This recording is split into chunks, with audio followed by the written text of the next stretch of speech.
اللہ الرحمن الرحیم۔ عمرہ کے 4 فرائض ہیں۔ میقات سے پہلے احرام باندھنا، طواف کرنا، طواف کے بعد صفا مروہ کی سعی کرنا، اور اس کے بعد حلق یا قصر کرنا۔ ان 4 فرائض میں سے اگر کوئی فرض رہ گیا تو آپ کا عمرہ نہیں ہوگا۔ لہٰذا عمرہ کرنے والے حضرات ان 4 فرائض کا خصوصیت سے اہتمام کریں۔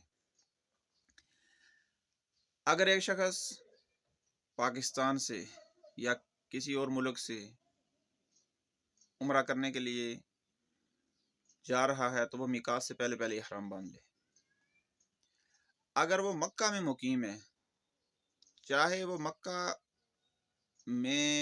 مکہ کا رہائشی ہے یا مکہ میں ایسے مقیم ہوا وہ، تو وہ حل سے احرام باندھے، اور حل میں تنعیم مسجد عائشہ سے وہ احرام باندھنا اس کے لیے افضل ہے۔ اور وہ جب احرام باندھ لیں تو اب وہ طواف کریں گے۔ طواف کے 7 چکر ہوں گے۔ پہلے 3 چکروں میں رمل کرنا ہے اور سارے چکروں میں استباء کرنا ہے، یعنی چادر کو اس طور پر پہننا ہے کہ دایاں کندھا ننگا رہے اور بایاں کندھا ڈھکا رہے۔ اور اس کے بعد طواف کے بعد وہ مقام ابراہیم یا جہاں آسانی ہو 2 رکعت نماز نفل پڑھیں گے۔ اس کے بعد آب زمزم پی لیں، اچھی بات ہے۔ اس کے بعد وہ صفا مروہ کی سعی کریں گے۔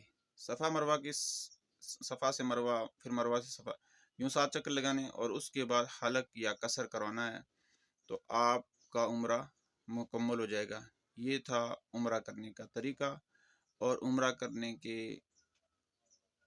فرائض 4 ہیں، تو ان کا خصوصیت سے عمرے میں اہتمام کیا جائے، تو یہ عمرہ کرنے کا طریقہ ہے۔ اللہ ہمیں عمرہ کرنے کی توفیق عطا فرمائے۔